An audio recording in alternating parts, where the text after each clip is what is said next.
yakni sesi 2 mengenai TOF Repair yang akan dimoderator oleh Dr. Panji Utomo, spesialis BTKV konsultan pediatrik. Dengan CV-nya adalah pendidikan formal, beliau selesai pendidikan FK Undip tahun 2006, SP1 BTKV di UI tahun 2015, dan menyelesaikan fellowship di Taipei, Taiwan pada tahun 2019 hingga 2020.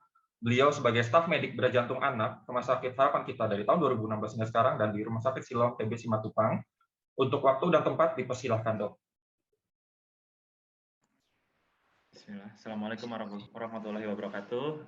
Selamat pagi, Profesor, Dokter, dan sejawat sekalian. Kali ini kita akan memasuki sesi kedua, di mana akan ada 6 pembicara. Pembicara pertama yaitu oleh Dr. Budi Rahmat, spesialis bedah toraks kardiovaskular, konsultan pediatrik, dengan judul Beautician, Tips, Tricks, and Pitfall. Saya akan bacakan kurikulum vitae beliau. Dr. Budi menyelesaikan pendidikan dokter di FKUSU pada Juni 2001 dan melanjutkan SP1 BTKV FKUI Agustus 2008 dan melanjutkan clinical fellowship di King Faisal Specialist Hospital dari 2012 sampai 2013. Kemudian melanjutkan pediatric cardiac surgery clinical fellowship di Sick Children Toronto, Kanada tahun 2002. Pendidikan non formal, training of trainer, CV masterclass di National Cardiovascular Center Harapan Kita, April 2017, training of trainer FKUI 2015, Six Mulu Rafflesia Heart Valve Symposium, Oktober 2010, Intensive Mitral Valve Repair di Thailand pada Oktober 2009. Beliau saat ini menjabat sebagai Kepala SMF Bedah Kardiovaskular Pediatrik dan Penyakit Jantung Bawaan di Harapan Kita sampai sekarang. Kemudian staf pengajar bedah toraks, kardiak, dan vaskular FKUI 2012 sampai dengan sekarang. Waktu dan tempat saya persilakan Dr. Budi. Ya, Assalamualaikum warahmatullahi wabarakatuh. Terima kasih, Dr. Panji. Ya, izin saya share screen. Oke, jelas Dr. Budi. Jelas ya. Jadi kita kembalikan kepada yang seharusnya, bahwasannya kita sudah harus terbiasa dengan istilah beautician, karena ada peranan dari selain Dr. Alfred Blalock juga Vivian Thomas juga ada Tausik. Jadi ada Vivian Thomas di situ. Jadi sekarang di Stanford sendiri sudah mengapresiasi si Vivian Thomas ini. Ya, jadi kalau ini mungkin sudah terbiasa, sudah ada pernah yang nonton ya, ini sedikit banyaknya film ini Something the Lord Made menggambarkan bagaimana amazingnya kerja sama tim, kemudian juga tanpa memperhatikan status ya untuk menolong anak ya. Jadi Vivian Thomas juga Alfred Blalock dengan technician-nya bekerja sama menolong Baby Blue. Ini diceritakan oleh Denton Cooley di suatu jurnal. Ini adalah foto asli pada saat itu melakukan beautician. Di sini adalah Dr. Alfred Blalock. Dia ini adalah sebenarnya technician dari tempat laboratorium anjing ya, jadi bedah-bedah anjing, nyambung-nyambung pembuluh darah. Ya, jadi sebenarnya ini Vivian Thomas, ini si Vivian Thomasnya, Helen Tausiknya di sini, DRS ini. Ya, jadi dia minta pendapat terus nih sama Vivian Thomas bagaimana mensyuturnya segala macam. Dulu pakai shield doang. Ini terhadap anak Alien Saxon 2 tahun. Anak ini sebenarnya di awal cukup heboh, ya tidak langsung bagus, ditentang oleh kepala anestesinya bahkan pada saat itu, tapi deputinya di bawahnya membantu, akhirnya berjalanlah ini. Nah, walaupun akhirnya pasien pulang 2 minggu kemudian, tapi akhirnya kembali lagi masuk perawatan karena saturasi menurun, dan akhirnya harus dibitisian ulang lagi di sisi yang lain, tadinya di sisi sebelah kiri, berlanjut ke sisi kanan, sayang tidak tertolong anaknya, akhirnya meninggal.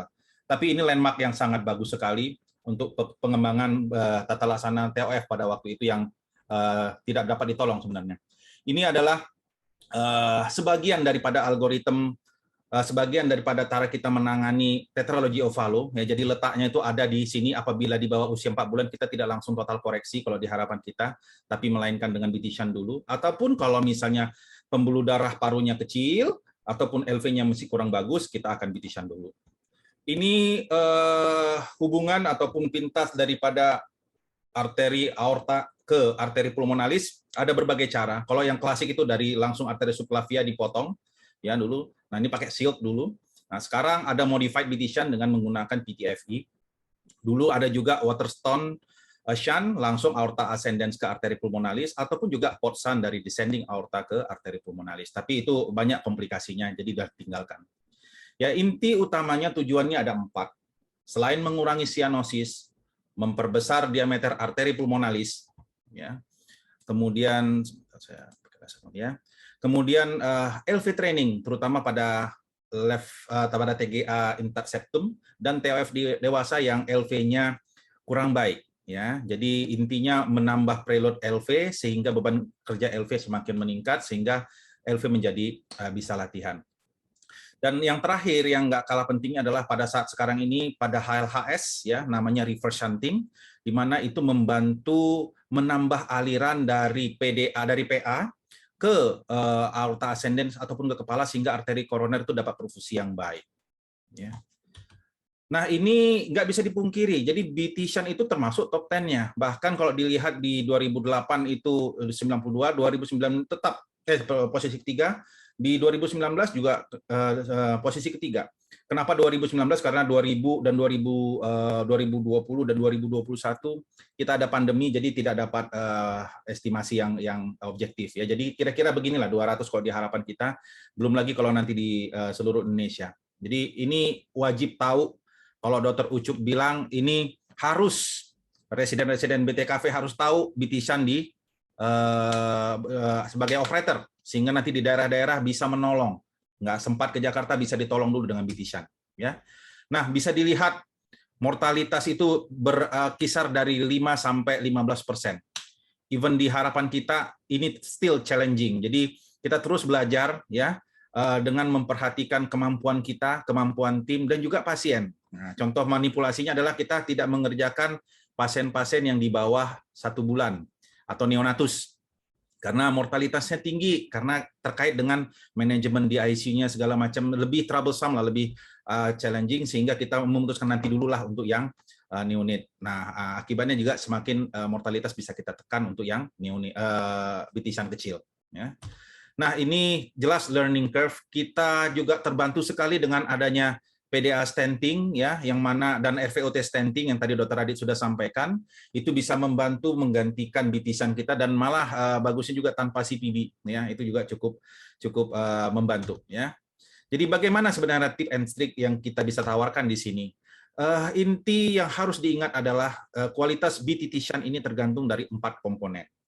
Dari source arterinya sendiri ya, kemudian dari PTFE atau Gore-Tex tube-nya ataupun infra tube-nya sendiri, target arteri pulmonalisnya bagaimana keadaannya, dan kondisi pasien. Nah, kalau source arteri tentu makin ke proksimal, makin ke aorta ascendens, alirannya makin deras. Daya curi darah sistemiknya juga makin kenceng. Kalau terlalu banyak ke arteri pulmonalis, perfusi koroner juga akan terganggu, perfusi ke kepala terganggu, perfusi ke splangnik juga terganggu. Itu juga nggak gampang ya. Jadi yang aman kita bicarakan cukup dulu sementara ini yang Blalock toxic shunt yang di arteri subclavia. Ya, karena itu alirannya dibatasi oleh PTFE yang besarnya itu bisa kita adjust sesuai dengan kebutuhan. Ya. Jadi makin ke proksimal, makin ke aorta, makin deras, makin besar tekanan dan makin besar debit yang diterima oleh arteri pulmonalis. Ya. Kemudian bagaimana dengan PTFE-nya? Kalau dulu ada namanya Gore-Tex di Indonesia, sekarang ini udah ada yang Impra namanya. Gore-Tex sudah tidak ada lagi di Asia Tenggara ya. Kita agak sangat kecewa juga ya. Mudah-mudahan ini tetap terus ada saat ini. Ya, jadi PTFE ini bahan yang tidak diserap ya, dan juga lumennya itu benar-benar halus, smooth, tapi jangan salah, ini bisa kinking kalau kepanjangan. Kalau ditarik-tarik ini nggak jebol-jebol nih, jadi cukup kuat walaupun sehalus demikian. Diameternya berkisar dari 3 mm sampai 20-30 untuk orang dewasa, ya. Tapi untuk kita umumnya memakai 3,5, 4, dan 5 dan 6. Paling besar 6 biasanya kita makainya. Ya. Nah, jelas ini konduit ini aliran yang melewati dipengaruhi oleh berbagai hal, ya. dengan Poisson law ini di sini, di mana debit yang mengalir di Gore-Tex tube atau infrared tube itu dipengaruhi oleh diameternya berbanding lurus. Makin besar diameternya, maka makin besar alirannya. Jadi kalau mau cepat dia tumbuh ya besarin lah. Cuman jangan salah, makin besar juga stealingnya juga makin gede. Nah, artnya di situ nanti. Ya, tapi kita memakai rumus kira-kira kalau untuk anak yang di bawah 1 tahun, kalau berat badannya perbandingannya itu kita buat nanti akan disebutkan ya. Kalau bisa berat badan pasien dibandingkan dengan Gore-Tex tube-nya jangan sampai di atas 1 lah perbandingannya. Kalau bisa di bawah 1. Contoh, misalnya berat badan 3 kg, maka Gore-Tex tube-nya jangan 3,5. Kalau 3,5 berarti kan perbandingannya lebih dari 1 itu. Ya, akibatnya overshunted-nya makin gede. Jadi lebih kecil lagi. Sayangnya cuma ada nomor 3 ya, nomor 3. Jadi kalau berat badan 5 kilo, jangan dipasang nomor 6. Tapi dipasang mungkin ya sekitar 3,5 atau 4. Lebih kurang begitu sederhananya. Nah, berbanding terbalik juga dengan panjangnya. Kalau makin panjang kita berikan, selain resiko kinking, juga aliran juga semakin kurang karena gesekan terhadap dindingnya makin banyak. Ya, makin lurus aliran juga makin lancar. Lalu kita manipulasi mulut untuk anastomosisnya juga makin besar pada saat anastomosis di proksimal, di aorta ataupun di subclavia, makin besar juga debit darah yang bisa masuk. Bagaimana dengan target arteri? Ini jelas, makin kecil arteri pulmonalis, makin susah darah masuk melalui bitisan itu. Resiko bloknya pun makin besar, sehingga kita otomatis harus lebih agresif meningkatkan tekanan darah pasien, ataupun juga tingkatkan juga pengencer darahnya, supaya jangan stenosis. Kalaupun ada distal stenosis, hati-hati, itu juga akan nggak tumbuh, nggak tercapai juga. Jadi perhatikan kalau ada stenosis bifurkasio, kita pasang bitisan di kanan, kita mengharapkan tumbuh sebelah kiri, itu agak kecil kemungkinannya. Ya, jadi diperhatikan juga. Jadi kita timbang-timbang strateginya kalau ada stenosis di daerah lain. Ya, ada tidaknya source lain juga mengganggu. Kalau ada PDA atau ada major aortopulmonary collateral artery, ini bisa berakibat stealingnya lebih besar. Atau malah aliran ke bitisannya jadi susah masuk karena udah ada yang duluan tetangga yang lain yang memberikan aliran. Nah, resiko bloknya juga semakin besar. Yang kita khawatirkan justru yang satunya lagi yaitu adalah overshunted, akan bahaya. Yang terakhir adalah patient condition, yaitu berkaitan dengan viskositas darah. Makin tinggi hematokrit, makin sluggish dia, makin tinggi resiko sunblock. Ya, makin tinggi hemoglobin, resiko sunblocknya makin besar. Makanya sering kita kalau walaupun di bitisan, kita plebotomi dulu pasiennya. Ya, begitu juga dengan tekanan darah arteri, ya jelas ya, karena kita menyambungnya di aorta dan cabang-cabangnya. Asidosis ini terkait dengan resisten paru. Kalau paru-paru asidosis, ya resisten paru akan tinggi, aliran yang diberikan ke bitisan juga akan semakin berkurang. Atau ada pneumotorak, juga aliran akan terganggu. Nah, ini yang tadi kita sudah sebutkan. Kondisi pasien lainnya adalah kita akan menghindari, ini adjusting aja ya, untuk di center kita menganut yang demikian, jadi di atas 30 hari. Jadi bagaimana kalau yang duct dependent di bawah 30 hari? Sementara ya kita quote and quote piara dulu deh gitu, pakai PGE1 gitu ya. Nah, kecuali kalau udah apa boleh buat lah ya, dengan frequent spell nggak bisa ini udah diintubasi, ya udah kita apa boleh buat namanya ya. Nah, kalau dia sering-sering spell, sikit-sikit senggol dikit dia desat begitu ya. Jadi itu jangan coba-coba melakukan torakotomi bitisannya. Jadi harus dilakukan dengan median sternotomi. Nah, itu yang bisa menjadi pertimbangan juga ya. Kemudian bagaimana kalau HB18 tadi sudah disebutkan dengan plebotomi, nah, pastikan ini sering kelupaan ya. Pastikan kalau enggak secara ini lihat pasiennya, ada nggak defisit neurologis, ada nggak nyeri-nyeri kepala pasiennya. Nah, itu dengan kita bertemu dengan pasien, mudah-mudahan kita bisa menghindari yang resiko-resiko adanya perdarahan intrakranial. Dan kalau misalnya GI bleeding, alasannya atau apa gitu ya, itu hati-hati juga. Lalu di perioperatifnya yang penting adalah nanti dari tim anestesi upayakan saturasi optimalkan di atas 75 supaya apa? Kondisinya bagus, perfusinya baik. Langsung kita pikirkan untuk start dobutamin deh, karena pasti dengan stealing yang dilakukan beban ventricle kiri makin berat, dia akan resiko juga akan terjadi heart failure lebih besar ya. Dan juga selain itu kita bisa membantu meningkatkan aliran bitisan. Heparin waktu bolus pertama cukup 50 international unit, jangan banyak-banyak. Karena nanti kita perdarahan di ICU, efeknya akibatnya kita jadi malas, nggak jadi menghindari pemberian heparin lanjutan gitu loh. Jadi mendingan sedikit saja, 50 atau setengah miligram katanya kalau nggak salah, ya. Jadi 50 unit per kilogram berat badan, bolus.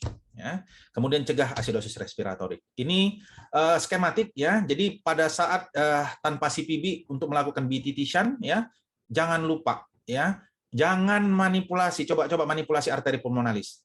Spell dia langsung biasanya ya.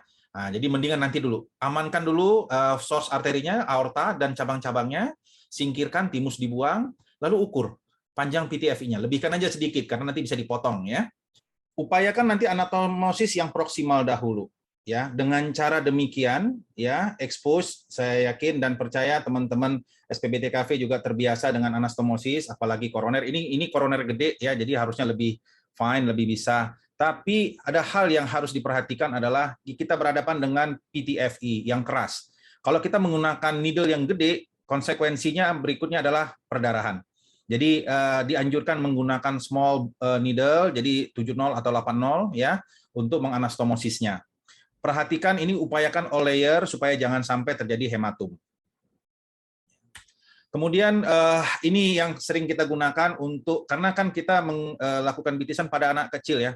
Bayangkan kalau anak kecil, jantung rongga mediastinumnya juga kecil, kita menggunakan klem-klem yang gede, udah habis dah tempatnya itu semua. Jadi kita membiasakan meminimal penggunaan klem-klem tersebut. Jadi begitu sudah selesai anastomosis proksimal, ya, kita buka klemnya, tapi sebelum dibuka, kita isi dengan heparin yang sudah diencerkan dengan selain 1:100 lebih kurang, ya, dan kemudian diklip dengan vaskular, ini menggantikan klem. Sehingga kalaupun dibuka klem di sini, ini darah akan tertahan di sini. Sehingga kita lebih bisa mengadjust, ya, mengadjust panjang daripada anastomosis, panjang daripada Gore-Tex itu, PTFE itu. Kemudian baru kita berfokus kepada anastomosis ke distalnya. Di sini yang challenging terutama untuk yang pasien-pasien yang sering-sering spell.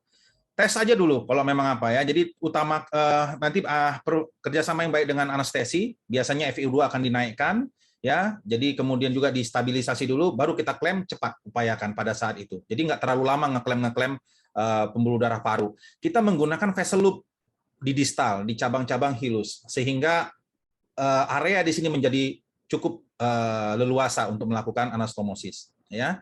Kemudian ingat bahwasannya dengan small PA itu biasanya di sekelilingnya akan banyak kolateral.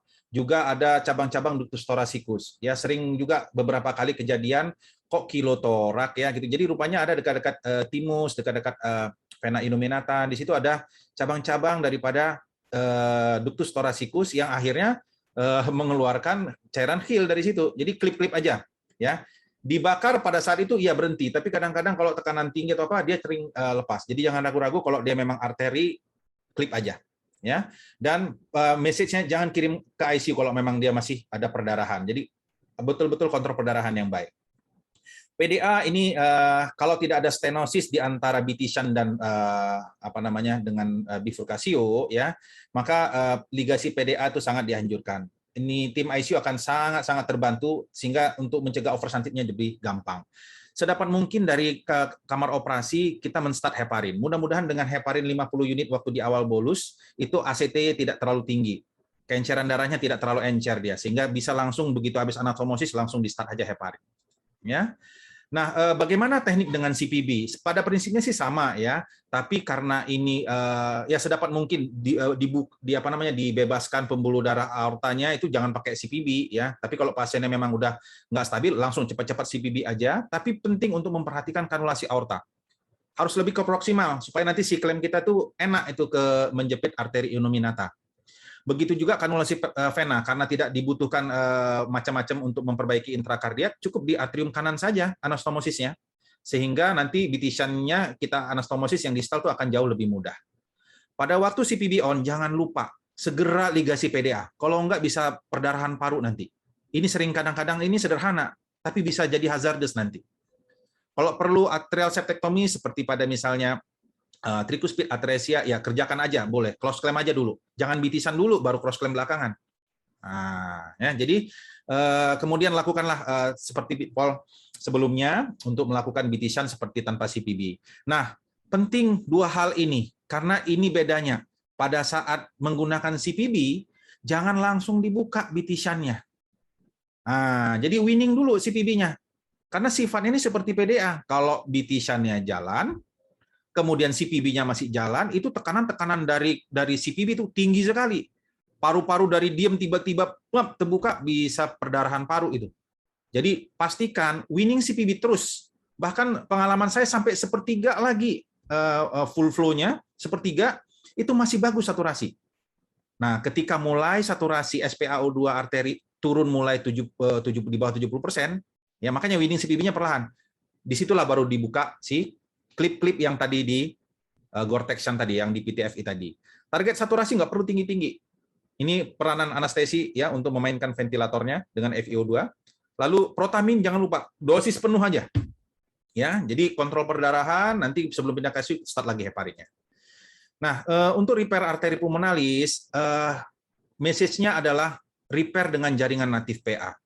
Kita hindarkan semaksimal mungkin jangan menggunakan perikardium fresh, jangan. Karena sering pengalaman kami itu belakangan udah mau TOF repair, nanti malah jadinya shrinkage dia, jadi stenosis lagi, keras pula lagi jadinya. Jadi mendingan dengan natif PA nanti ada caranya ya. Tadi dokter pribadi juga sudah menjelaskan lebih kurang begitu ya. Kemudian kalau mau juga perikardium, fiksasi dengan glutathione head 0,625%, lebih kurang sekitar 15 menitan lah gitu ya. Kemudian jaringan PDA, jangan ragu-ragu, buang aja ya, karena itu jaringannya biasanya nggak tumbuh dan malah bisa mencetuskan perdarahan. Rekomendasi menggunakan absorbable ya, tapi kadang-kadang absorbable kita monofilamen itu jarumnya gede-gede, jadi kita juga jarang make. Atau alternatif lain jarumnya yang kecil banget. Ini beberapa contoh BT shunt, kualitas tidak baik ya. Coba perhatikan gambar pertama apa ya kira-kira ya masalahnya. Ya betul, itu ada kinking dia, kepanjangan. Karena waktu expose tuh asistennya itu kan enak tuh nariknya ya, gampang. Diukur juga pada saat ditarik itu si arteri innominata. Akibatnya waktu dilepas semua klaim-klaimnya, udah deh kinking jadinya, ya. Nah, jadi hati-hati di situ. Jadi nanti pengalaman juga akan bisa gampang kok, bisa akan mengadjustingnya, ya. Kemudian yang kedua, apa ini masalahnya? Ketarik kependekan, ya. Ya, apalagi kalau ngangguk kata dokter Diki nanti ya, kata dokter Ana, nanti bisa makin ketarik-tarik. Jadi karena kependekan, arteri pulmonalis narik, akibatnya jadi perfusinya nggak begitu bagus. Lalu yang ketiga gimana? Wah, ini agresif, mungkin loopnya agak pembesarannya agak kurang gede kali ya, atau mungkin jahit yang jelas apa jahitnya itu terlalu banyak mengambil jaringan arteri pulmonalis sehingga jadi strict, ada konstriksi dia di situ, ya, stenosis dia jadinya. Ya, nah post op ini intense observation dan communication terutama ya pada 12 jam pertama itu sering biasanya karena perdarahan lah atau misalnya overshunted lah ya. Nah, nanti mungkin dari tim ICU Dr. Novik bisa menjelaskan lebih lanjut ya. Awasi perdarahan, transfusi bila perlu, dan overshunted. Kebanyakan dari kami itu meninggal ya gara-gara overshunted. Ya. Nah, mudah-mudahan biasanya dengan BT shunt walaupun kecil, asal aliran dan tekanan darahnya itu dijaga baik, cukup biasanya. Nah, tadi ada pertanyaan kayaknya sekilas saya perhatikan, bagaimana kalau kebesaran? Kami nggak punya itu Gore-Tex tube yang 3,5 atau 4, kami adanya nomor 10 gitu atau 6 gitu ya. Dua caranya, yang sederhana adalah kalau memang udah terpasang begitu, kita lakukan vascular clip dengan posisi miring begini. Sehingga alirannya itu terreduce. Atau di bending, atau dibuat wrapping pakai Gore-Tex juga. Tapi memang diameternya akan sulit adjusting. Kalau udah dibuat wrapping itu, mau dikecilin lagi juga susah. Kalau gini tinggal lepas aja, pasang lagi yang baru. Gitu. Jadi sederhana, tapi cukup membantu pasien untuk tidak overshunting.